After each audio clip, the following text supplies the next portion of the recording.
بسم الله الرحمن الرحيم بسم الله الرحمن الرحيم السلام عليكم ورحمة الله وبركاته الحمد لله على إحسانه والشكر له على توفيقه وامتنانه أشهد أن لا إله إلا الله وحده لا شريك له وأشهد أن محمدًا عبده ورسوله الذي لا نبي ولا رسول بعده اللهم صل وسلم وبارك على عبدك ورسولك محمد وعلى آله وأصحابه أجمعين اللهم لا علم لنا إلا ما علمتنا إنك أنت العليم الحكيم وتب علينا إنك أنت التواب الرحيم رب اشرح لي صدري ويسر لي أمري واحلل عقدة من لساني يفقهوا قولي أما بعد Alhamdulillah, segala puji bagi Allah Subhanahu wa taala. Salawat dan salam semoga selalu tercurahkan kepada Nabi Muhammad sallallahu alaihi wasallam. Kemudian semoga salawat dan salam tercurahkan kepada keluarga beliau dan sahabat-sahabat beliau radhiyallahu anhum ajma'in. Kaum muslimin dan muslimat yang dirahmati oleh Allah Subhanahu wa taala, di malam yang berbahagia ini insyaallah kita akan melanjutkan kajian tentang keseharian Rasulullah sallallahu alaihi wasallam, keseharian manusia yang paling dicintai oleh Allah Subhanahu wa taala, dengan satu harapan, dengan kita mengetahui aktivitas-aktivitas beliau, kita bisa mengikuti langkah-langkah beliau sehingga sebagaimana beliau diridhai oleh Allah Subhanahu wa taala, kita mudah-mudahan juga diridhai oleh Allah Subhanahu wa taala. Kaum muslimin dan muslimat yang dirahmati oleh Allah Subhanahu wa taala, kita akan berbicara tentang ziarah Rasulullah sallallahu alaihi wasallam ke rumah-rumah sahabat-sahabatnya. Rasulullah sallallahu alaihi wasallam bukanlah sosok yang eksklusif. Beliau adalah sosok yang betul-betul membaur dengan para sahabatnya. Walaupun beliau memproklamirkan kepada para sahabatnya, "Ana sayyidu waladi Adam wala fakhr." Saya adalah pemimpinnya umat manusia, dan itu bukan dalam rangka untuk membangga-banggakan. Wa biyadi liwa'ul hamdi wala fakhr. Dan di tanganku ketika hari kiamat nanti ada panji yang disebut dengan liwa'ul hamdi, yaitu panji yang dipuji atau panji yang terpuji.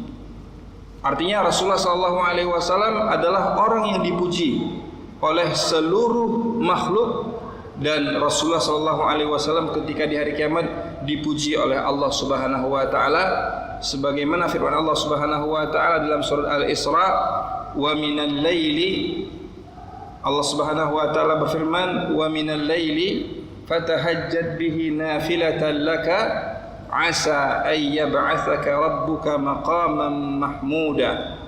Dan dari sebagian malam hendaklah engkau bertahajud, wahai Muhammad sallallahu alaihi wasallam, nafilatan lak, sebagai tambahan bagi kamu, asa ay yab'atsaka rabbuka maqaman mahmuda, mudah-mudahan engkau akan dibangkitkan oleh Allah Subhanahu wa taala di hari kiamat di satu tempat yang terpuji.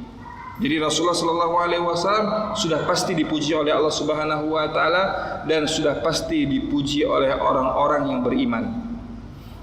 Akan tetapi Rasulullah sallallahu alaihi wasallam tidak pernah merasa hebat. Rasulullah sallallahu alaihi wasallam tidak pernah merasa bahwa beliau adalah orang yang lebih dari yang lain. Beliau begitu membaur dengan para sahabatnya. Di antara hal yang bisa kita lihat dari keseharian Rasulullah sallallahu alaihi wasallam, bahwa beliau terkadang membaur dengan anak-anak kecil, terkadang beliau membaur dengan orang miskin, terkadang beliau membaur dengan orang-orang kaya. Terkadang beliau berbaur dengan orang-orang yang sudah tua. Artinya beliau bergaul ya dengan segala usia, lintas komunitas yang ada di Madinah Al-Munawwarah. Di antara kisah yang dikisahkan oleh para ahli hadis, di antaranya dalam Sahih Bukhari disebutkan ada salah seorang sahabat yang bernama Itban bin Malik. Ada seorang sahabat yang bernama Itban bin Malik. Suatu ketika beliau meminta Rasulullah SAW untuk datang ke rumahnya. Ini di antara sebahagian kebiasaan sahabat. Sahabat ketika mengetahui bahwa Rasulullah SAW mendatangkan keberkahan, ya, maka para sahabat berlomba-lomba untuk memanggil Rasulullah SAW. Ya. Ada di antara mereka, ya, sebagaimana yang pernah kita kisahkan, di antara mereka ada yang membuat makanan, ya, untuk mengundang Rasulullah SAW.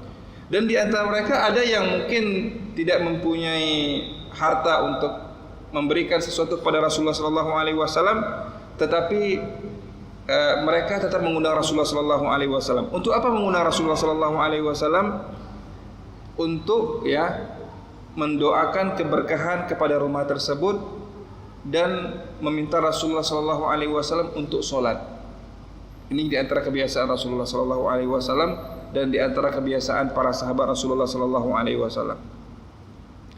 Jadi Rasulullah SAW memenuhi panggilan sahabat yang mulia yang bernama Itban bin Malik. Untuk apa? Untuk sholat di rumah Itban dan berdoa supaya rumahnya menjadi rumah yang diberkahi oleh Allah Subhanahu wa Ta'ala. Ya, Rasulullah SAW sudah wafat. Bagaimana cara kita mendatangkan keberkahan? Banyak cara mendatangkan keberkahan, ya. Dan keberkahan itu adalah hal yang paling kita cari, ya. Di dunia kita sekarang ini atau di era kita sekarang ini, harta sudah banyak melimpah ruah. Kekayaan begitu banyaknya kita melihat di mana-mana. Tetapi ada hal yang kurang dari kehidupan kita sekarang, itulah keberkahan. Dan ini yang kita cari. Di antara cara untuk mendatangkan keberkahan di zaman sekarang ini adalah dengan kita sering membaca Al-Quran dan kita menghidupkan rumah kita dengan amalan-amalan soleh. Membaca Al-Quran ini merupakan salah satu aktivitas yang harus kita kerjakan sehari-hari. Membaca Al-Quran 1 lembar 1 hari atau setengah lembar 1 hari. Usahakan untuk membaca Al-Quran dalam kehidupan kita sehari-hari. Melaksanakan sholat sunnah. Sholat yang paling afdal itu adalah sholat di rumah, kecuali sholat wajib. Jadi kalau ada sholat sunnah, ada sholat duha, kemudian ada sholat tahajud, ada sholat yang lain, ya, sholat yang paling baik itulah sholat di rumah, kecuali sholat 5 waktu. Dan itu adalah sholat yang dianjurkan untuk dilaksanakan di masjid. Jadi Rasulullah SAW melaksanakan sholat, dan ini merupakan ibadah. Ya, ada satu ibadah yang mungkin kita tidak menyadarinya, ternyata itu mempunyai nilai yang sangat besar di sisi Allah Subhanahu wa Ta'ala. Apa itu? Yaitulah idkhalus surur fi qalbil muslim, atau fi qulubil muslimin, atau fi qulubil mu'minin. Memasukkan kebahagiaan di hati orang-orang yang beriman kepada Allah Subhanahu wa Ta'ala. Memasukkan kebahagiaan di hati orang-orang yang Islam, orang-orang yang berserah diri kepada Allah Subhanahu wa Ta'ala. Ketika kita menolong seseorang, yang menolong seorang muslim, menolong seorang mukmin, dan dia merasa senang dengan pertolongan kita, maka itu nilainya sangat besar di sisi Allah Subhanahu wa Ta'ala. Wallahu fi aunil abdi madamal abdu fi auni akhi.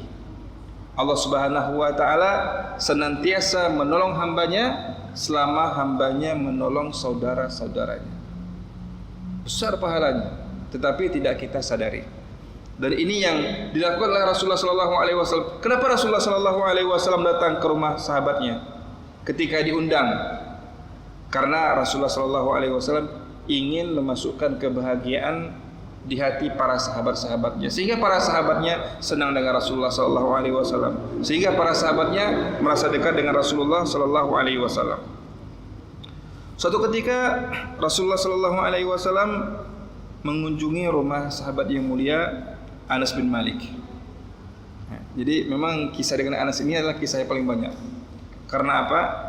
Karena Rasulullah sallallahu alaihi wasallam memang paling banyak mengunjungi rumah Anas bin Malik. Selain beliau adalah khadimnya atau asisten rumah tangganya Rasulullah sallallahu alaihi wasallam, Anas bin Malik adalah orang yang paling senang mengundang Rasulullah sallallahu alaihi wasallam. Jadi keluarga Anas bin Malik ini adalah keluarga yang paling suka mengundang Rasulullah sallallahu alaihi wasallam. Ibunya Anas bin Malik, Ummu Sulaim, suka mengundang Rasulullah sallallahu alaihi wasallam. Ayah tirinya Anas bin Malik, Abu Talha, suka mengundang Rasulullah sallallahu alaihi wasallam. Kakeknya neneknya Anas bin Malik yang bernama Mulaikah juga suka mengundang Rasulullah sallallahu alaihi wasallam. Kemudian adiknya Anas bin Malik juga suka dengan kedatangan Rasulullah sallallahu alaihi wasallam. Ini adalah keluarga yang paling suka mengundang Rasulullah sallallahu alaihi wasallam dan paling suka membuat makanan untuk Rasulullah sallallahu alaihi wasallam. Suatu ketika Rasulullah sallallahu alaihi wasallam datang ke rumah Anas. Anas mempunyai adik yang umurnya kira-kira 3 tahun. Dan Rasulullah sallallahu alaihi wasallam paling suka bercanda dengan adiknya Anas. Karena seorang anak yang umurnya 3 tahun itu kan masih lucu-lucunya. Jadi Rasulullah sallallahu alaihi wasallam suka bercanda dengan adiknya Anas. Suatu ketika Rasulullah sallallahu alaihi wasallam mengatakan kepada ibunya Anas bin Malik yang bernama Ummu Sulaim, "Ya Ummu Sulaim, wahai Ummu Sulaim, mali arabnaka ya Aba Umair hazinan khasiran nafs." Kenapa saya melihat anakmu, yaitu adiknya Anas, ya, Abu Umair, beliau itu menangis, beliau itu bersedih. Maka Ummu Sulaim mengatakan, "Ya Rasulullah, mata nughairuhu." Ibunya Anas mengatakan, "Wahai Rasulullah, ya, burung yang biasa dia pelihara itu tadi barusan mati."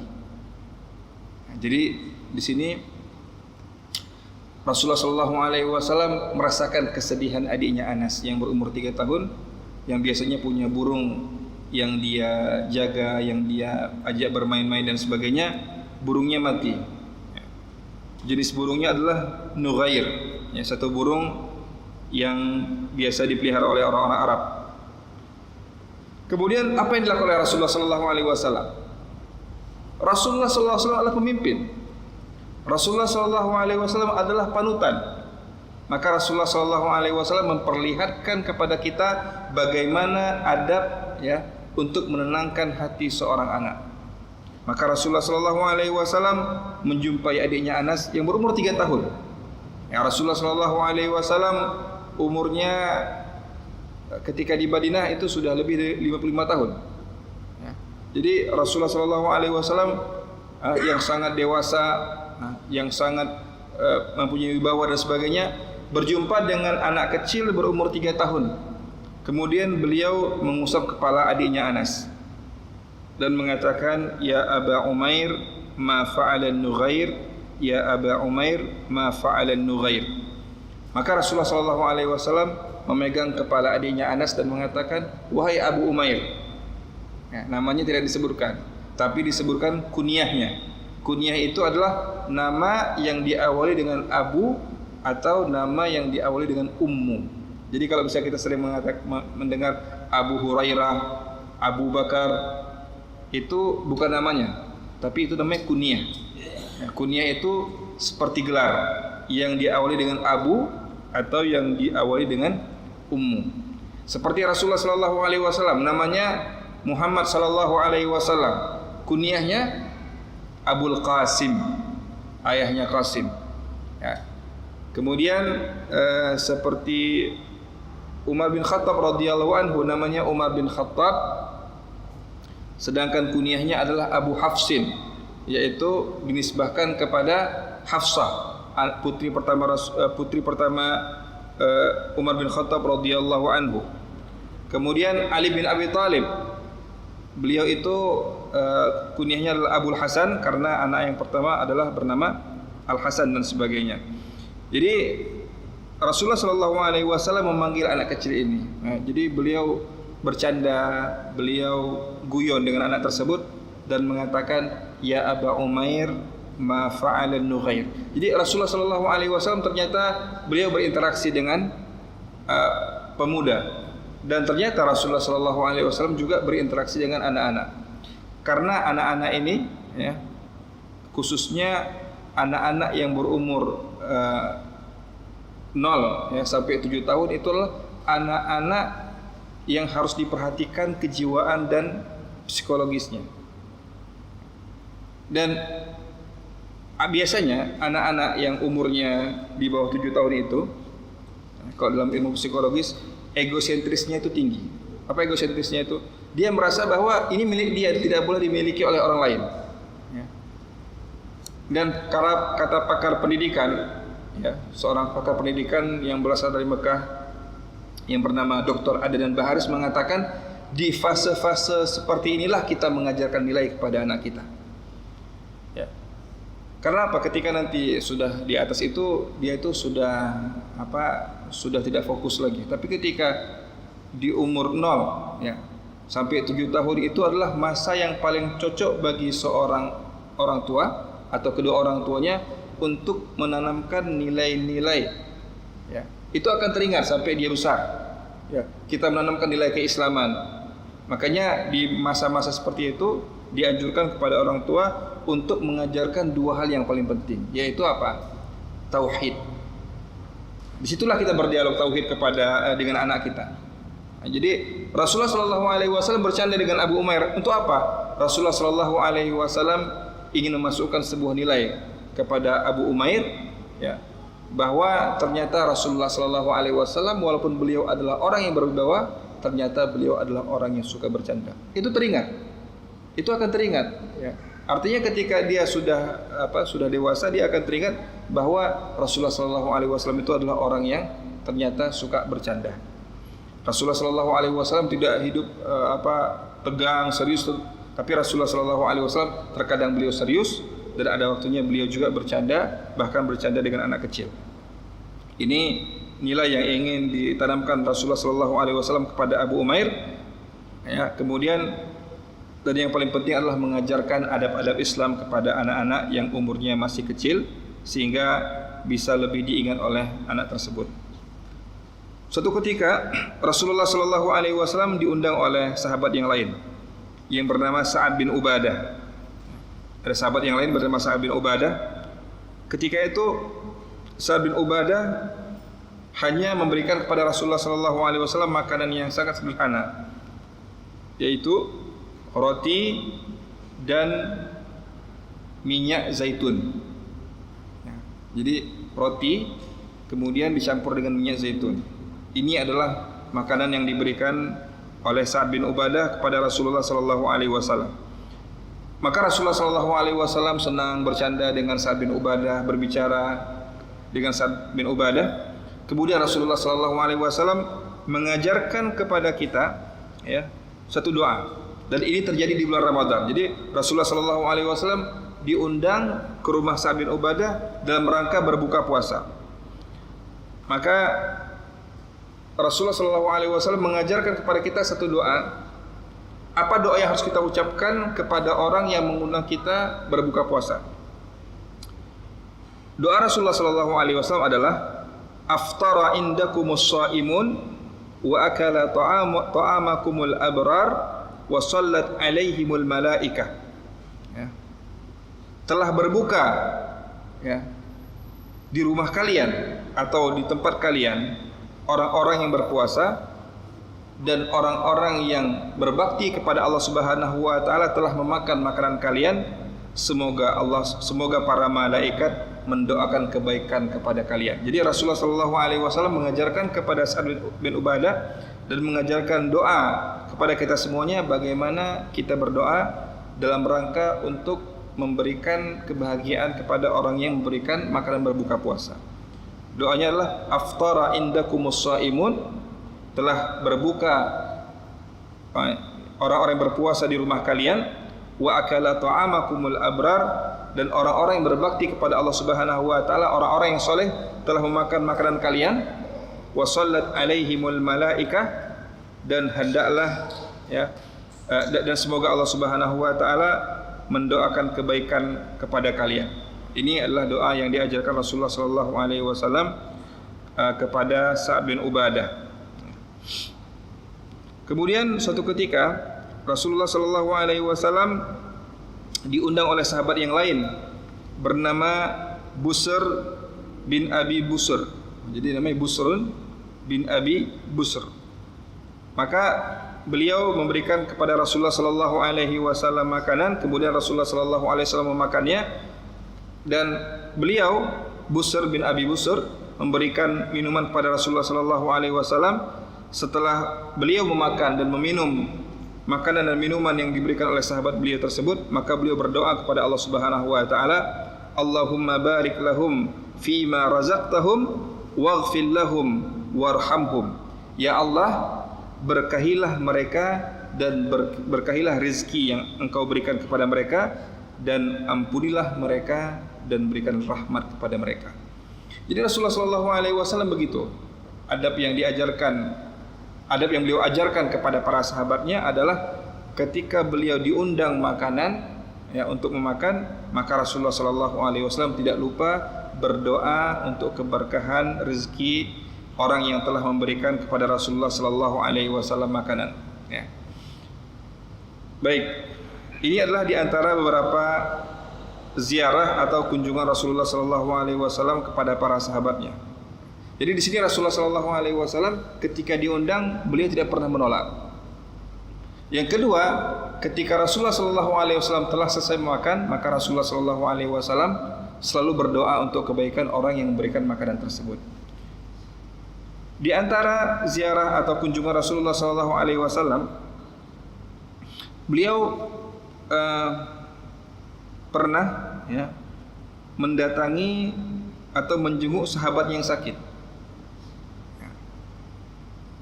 Rasulullah SAW suatu ketika melihat ada sahabat yang mulia yang bernama Sa'ad bin Ubadah, sama juga namanya Sa'ad bin Ubadah. Suatu ketika beliau sakit, maka Rasulullah SAW datang ke rumah Sa'ad bin Ubadah bersama dengan Abdurrahman bin Auf dan Sa'ad bin Abi Waqqas dan Abdullah bin Abi Mas'ud radhiyallahu anhum ajma'in. Jadi Rasulullah SAW kali ini tidak sendiri.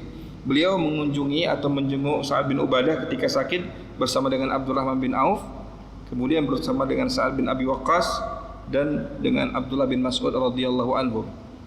Jadi beliau dan tiga sahabatnya mengunjungi Sa'ad bin Ubadah yang sakit.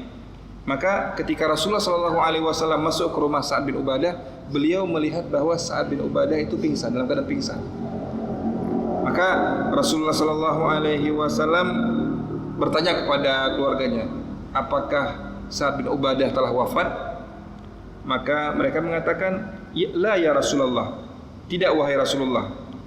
Maka Rasulullah SAW karena merasa iba dengan keadaan Sa'ad bin Ubadah, Rasulullah SAW menangis dan membuat nangis para sahabatnya. Jadi Rasulullah SAW ingin mengajarkan kepada kita bahwa ketika kita melihat sahabat kita, ketika kita melihat keluarga kita sakit, dan kita merasa iba dengan dia, maka tidak mengapa kita itu menangis. Karena apa? Karena ada satu kabar di tengah masyarakat kita, kalau misalnya seorang yang meninggal, maka nggak boleh nangis. Kenapa? Karena menangis itu dapat menyebabkan azab bagi orang yang sudah meninggal. Yang benar itu bukan tangisan, tapi yang membuat seorang itu diazab bukan karena tangisan, tapi karena yang disebut dengan an-niyahah. Apa itu an-niyahah? An-niyahah itu artinya meratapi dan apa istilahnya? Meratapi dan seperti kelakuan orang-orang jahiliyah yang mengoyak-ngoyak bajunya, kemudian menarik rambutnya, itu yang dapat menyebabkan seorang itu diazab oleh Allah Subhanahu wa taala. Ya, karena itu perbuatan jahiliyah. Tapi kalau misalnya menangis, ya, itu tidak mengapa, karena Rasulullah sallallahu alaihi wasallam mengajarkan ya kepada para sahabatnya satu ilmu yang sangat luar biasa. Beliau mengatakan, ala tasma'un, tidaklah kalian mendengarkan, annallaha la yu'adzibu bidam'il ain, sesungguhnya Allah Subhanahu wa taala tidak mengazab seseorang karena seorang itu menangis. Jadi seorang itu tidak dimurkai oleh Allah Subhanahu wa taala, atau mayat itu tidak diazab oleh Allah Subhanahu wa taala ketika keluarganya menangis, bersedih, iba dan sebagainya. Wala bihuznil qalbi, dan begitu juga mayat itu tidak diazab karena hati kita bersedih. Walakin yu'adzibu bihadza aw yarham, akan tetapi mayat itu akan diazab oleh Allah Subhanahu wa taala bihadza, dengan ini, kata Rasulullah sallallahu alaihi wasallam, aw yarham, atau dirahmati oleh Allah Subhanahu wa taala. Ternyata penyebab mayat itu diazab oleh Allah Subhanahu wa taala bukan karena tangisan keluarganya, tapi karena apa? Karena lisan. Ketika dia menyalahkan Allah Subhanahu wa taala, ya Allah, kenapa seperti ini ya Allah? Ya, kenapa engkau menurunkan musibah seperti ini? Kami tidak sanggup dan sebagainya. Inilah yang menyebabkan azab.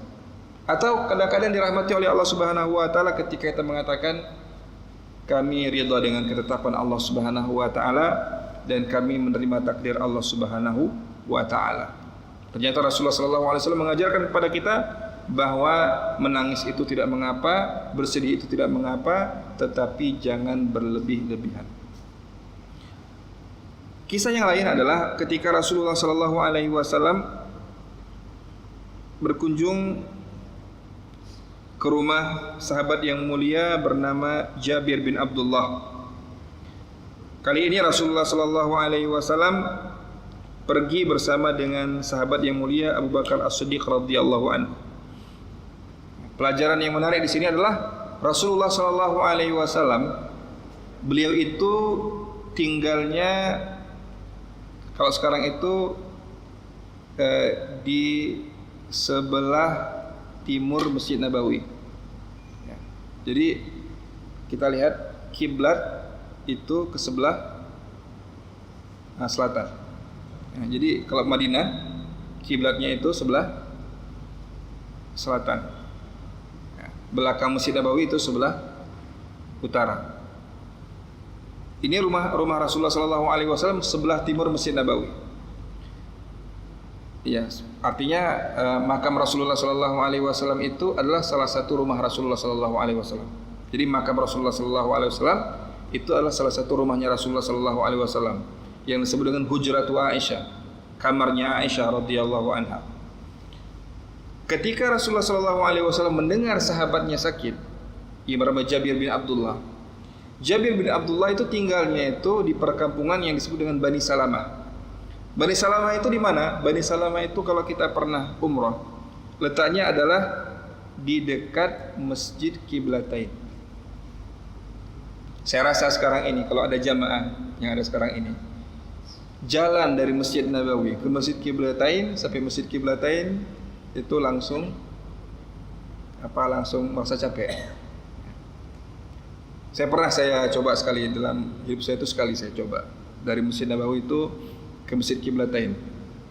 Saya mau tahu bagaimana sekuat apa Rasulullah SAW. Ternyata sangat kuat, karena jaraknya itu sekitar 4 km. 4 km.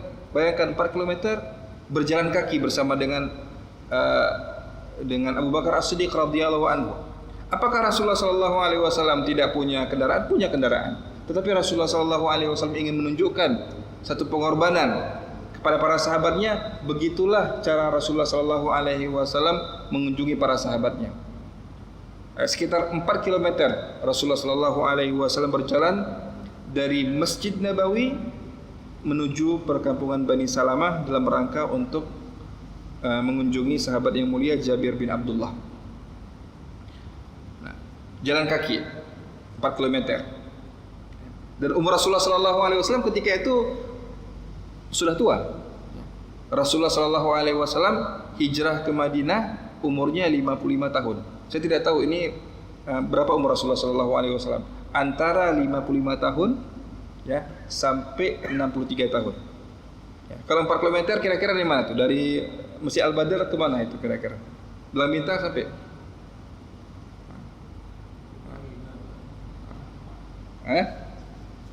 Sampai ke Belang Bintang kira-kira. Nah, coba siapa yang bisa jalan ya, umurnya 55 tahun ke atas bisa berjalan sejauh itu. Ini adalah satu pelajaran dari Rasulullah SAW bagaimana beliau begitu memperhatikan para sahabatnya. Sampai di sana Rasulullah SAW melihat bahwa Jabir dalam keadaan pingsan. Maka fatawadda'a Rasulullah SAW. Rasulullah SAW berwudu. Thumma rasya alayya min wudu'ihi. Kemudian Rasulullah SAW memercikkan bekas air wudunya ke wajah saya. Fa'afaqtu. Maka dengan izin Allah Subhanahu wa taala saya dapat siuman kembali. Fa idza Rasulullah sallallahu alaihi wasallam, maka saya mendapati Rasulullah sallallahu alaihi wasallam yang memercikkan air itu ke atas wajahku. Faqultu ya Rasulullah, maka saya berkata pada Rasulullah sallallahu alaihi wasallam, kaifa asna'u fi mali? Kemudian Jabir bertanya pada Rasulullah sallallahu alaihi wasallam tentang hartanya. Ya, mungkin beliau ada urusan dengan harta beliau, ya, sehingga beliau ketika sudah siuman bertanya tentang harta beliau. Bagaimana saya memperlakukan harta saya? Wa innama yarithuni kalalatan. Ya, dan ini berhubungan dengan satu hukum dalam hukum fikih yang disebut dengan kalalah. Kalalah itu apa? Kalalah itu adalah orang yang meninggal tapi tidak ada anaknya dan tidak ada keluarganya. Nah, itu bagaimana? Nah, di sini dijawab oleh Allah Subhanahu wa taala, yaitu dengan turunnya 3 ayat dalam Al-Qur'an yang semuanya dalam surat An-Nisa. Yang pertama surat An-Nisa ayat yang ke-12, kemudian surat An-Nisa ayat yang ke-13, dan surat yang terakhir dalam surat An-Nisa. Jadi menarik sekali kehidupan Rasulullah SAW. Ya, beliau datang ke rumah Jabir bin Abdullah, kemudian Jabir bertanya kepada Rasulullah SAW tentang kalalah. Karena dalam kehidupan kita ini kan bermacam-macam. Ada yang kadang-kadang dia ada anaknya, ada istrinya, terkadang dia tidak ada anaknya. Ya. Seperti Jabir bin Abdullah, beliau itu ya tidak ada anak ketika itu dan tidak ada orang tua. Nah, jadi hartanya itu mau diwariskan kemana? Itu dijawab oleh Allah Subhanahu wa taala khususnya dalam ayat yang terakhir dalam surat An-Nisa. Ini adalah beberapa kejadian di masa Rasulullah SAW yang beliau itu sangat memperhatikan para sahabatnya. Beliau mengunjungi para sahabatnya dalam keadaan susah dan dalam keadaan senang. Jadi beliau ketika diundang makan oleh sahabatnya, beliau datang. Ketika sudah siap makan, beliau berdoa. Kemudian ketika melihat anak kecil bersedih, beliau bercanda dengan anak kecil tersebut. Kemudian Rasulullah SAW diundang untuk berbuka puasa di rumahnya, beliau datang berbuka puasa. Nah, itu dalam keadaan senang. Dan ternyata Rasulullah SAW tidak merupakan para sahabatnya ketika dalam keadaan sakit. Ya, Rasulullah SAW juga mengunjungi para sahabatnya. Bahkan Rasulullah SAW bukan hanya mengunjungi orang-orang Muslim, bahkan ternyata Rasulullah SAW juga mengunjungi orang-orang yang non-Muslim. Dan orang-orang itulah orang-orang yang merupakan tetangga Rasulullah SAW. Kalau dia seorang muslim, beliau akan datang walaupun jauh. Tapi kalau misalnya ada tetangga-tetangganya yang non muslim, beliau mendatangi ya, karena ada hak yang disebut dengan hak tetangga. Jadi dalam Islam itu tetangga itu mempunyai kedudukan yang sangat luar biasa. Walaupun dia seorang non muslim, maka dia itu wajib dihormati. Dia itu ketika sakit kita wajib kita menjenguknya dan sebagainya, dalam rangka untuk menghadirkan Islam yang rahmatan lil alamin, Islam yang mengajarkan kesejukan kepada semuanya. Rasulullah SAW, ya mungkin pernah saya ceritakan di masjid ini, bahwa Rasulullah SAW mempunyai beberapa tetangga yang berasal dari Yahudi, karena di Madinah ketika itu tidak ada orang Nasrani, yang ada orang Yahudi dari 3 suku. Ya. Suatu ketika Rasulullah SAW melihat ada anak kecil, ya, yang merupakan tetangga beliau dan biasanya sering membantu Rasulullah SAW sakit. Rasulullah SAW mengunjunginya. Dia anak kecil, ya, dia bukan orang Islam, tetapi Rasulullah SAW mengunjunginya dalam rangka apa? Dalam rangka untuk mendakwahkan anak tersebut, ya. Dan semoga anak itu menjadi anak yang bisa masuk ke dalam agama Islam.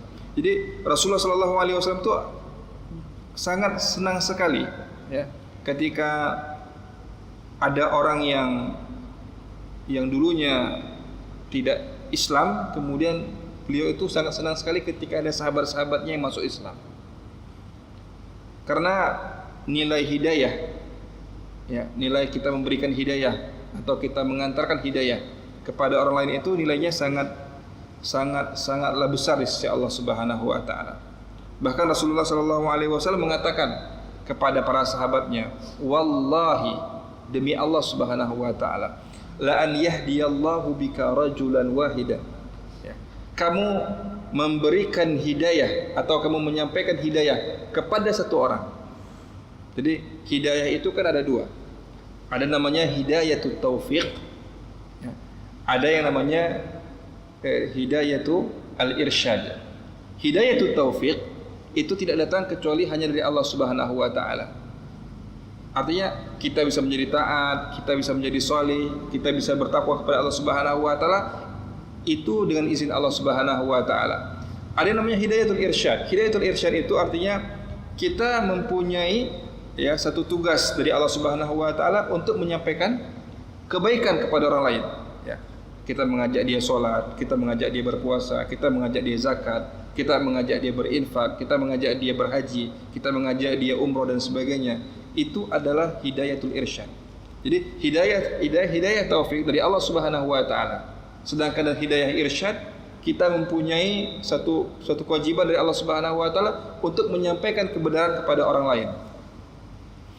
Jadi Rasulullah SAW, ya, beliau, ya, adalah orang yang paling senang. Karena apa? Beliau mengatakan, wallahi, demi Allah Subhanahu wa taala, la an yahdiyallahu bika rajulan wahidan. Kamu mengantarkan hidayah kepada satu orang saja, satu orang, ya, khairul laka min humurin na'am.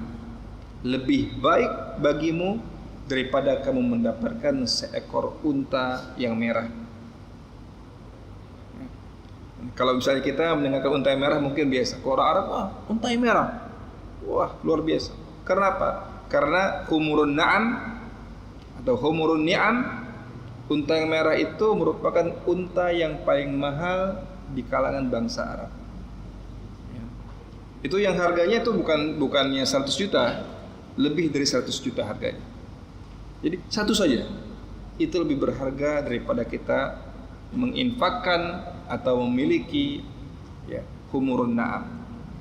Makanya Rasulullah SAW adalah orang yang paling semangat dalam mengantarkan hidayah kepada orang lain. Hidayah itu bukan artinya kita hanya mengajak orang lain untuk masuk Islam. Hidayah itu adalah ada teman-teman kita yang belum sholat, kita ajak dia untuk sholat. Kita mengantarkan hidayah kepada dia. Ada teman-teman kita yang kaya, tapi dia tidak mau berinfak atau dia belum berinfak, kita ajak dia untuk berinfak. Itu kita mengantarkan hidayah. Oleh karena itu apa? Rasulullah SAW mengatakan, ad-dalu 'alal khair kafa'ilihi. Ad-dalu 'alal khair kafa'ilihi. Orang yang menunjukkan kebaikan itu seolah-olah dia melakukan. Jadi tugasnya seorang ustaz itu mudah sekali, bukan mudah, atau tugas seorang ustaz itu sangat senang. Ternyata hanya dengan perkataan, kemudian para jamaah atau para pendengar bisa menggerakkan itu semuanya, maka pahalanya sama. Misalnya, ayo bangun masjid, ayo kita berinfak, ayo kita melaksanakan sholat, ayo kita melaksanakan zakat. Dengan kita mengajak orang lain untuk melaksanakan ibadah kepada Allah Subhanahu wa taala sebagaimana dia mendapatkan pahala, maka kita juga akan mendapatkan pahala tanpa mengurangi pahala orang yang mengerjakan. Jadi ini merupakan beberapa hal yang diajarkan Rasulullah sallallahu alaihi wasallam kepada kita. Ya, mudah-mudahan kita dapat meneladani Rasulullah sallallahu alaihi wasallam, bagaimana beliau berziarah ke rumah para sahabatnya, bagaimana beliau bisa sangat dekat dengan para sahabatnya, ya. Karena pepatah Arab mengatakan zur ghibban tazdad hubban, ya. Mengunjungi sahabat-sahabat kita dapat menambahkan kecintaan sahabat-sahabat kita kepada kita. Jadi ketika kita mengunjungi para sahabat kita, maka akan bertambah cinta, akan bertambah ikatan yang kuat di antara kita. Kaum muslimin yang dirahmati oleh Allah Subhanahu wa taala, begitulah bentuk dari kunjungan-kunjungan Rasulullah sallallahu alaihi wasallam kepada para sahabatnya. Mudah-mudahan kita bisa meneladani sifat-sifat Rasulullah sallallahu alaihi wasallam, perbuatan-perbuatan Rasulullah sallallahu alaihi wasallam, karena kunjung mengunjungi ini merupakan satu barang yang langka di zaman sekarang. Ya, ketika ada media sosial, orang lebih suka berkunjung melalui dunia sosial. Ya, maka marilah kita hidupkan kembali sunnah-sunnah Rasulullah SAW dengan kita sering mengunjungi sahabat-sahabat kita. Ketika ada sahabat yang senang, kita diundang oleh sahabat kita, maka hendaklah kita datang ke rumahnya. Ketika ada yang sakit, maka hendaklah kita menjenguknya. Ketika ada sahabat kita yang meninggal, maka hendaklah kita mengiringinya, ya, dan sebagainya. Mudah-mudahan dengan hal tersebut akan menambah cinta di tengah-tengah masyarakat kita, karena ini merupakan hal yang langka. Marilah kita hidupkan kembali sunnah-sunnah Rasulullah sallallahu alaihi wasallam yang senantiasa mengunjungi para sahabatnya. Baik kaum muslimin yang dirahmati Allah Subhanahu wa taala, mungkin hanya sekian yang dapat saya sampaikan pada kesempatan kali ini tentang ziarah-ziarah Rasulullah sallallahu alaihi wasallam. Mudah-mudahan kita senantiasa dapat meneladani sifat-sifat Rasulullah sallallahu alaihi wasallam, dan semoga kita bisa menjadi orang-orang yang senantiasa bersilaturahmi kepada kaum muslimin untuk mengikat cinta di antara kita, untuk mengikat kasih sayang di antara kaum muslimin. Dan mudah-mudahan kita doakan semoga masyarakat kita, masyarakat Aceh dan masyarakat Indonesia secara umum dapat mengamalkan sunnah-sunnah Rasulullah sallallahu alaihi wasallam sehingga mendapatkan keridhaan dari Allah Subhanahu wa taala. Kaum muslimin yang dirahmati Allah Subhanahu wa taala, sekian kajian pada malam yang berbahagia ini, dan marilah kita tutup kajian kita pada malam ini dengan doa kafaratul majlis. Subhanakallahumma wa bihamdika asyhadu an la ilaha illa anta astaghfiruka wa atubu ilaik. Assalamualaikum warahmatullahi wabarakatuh.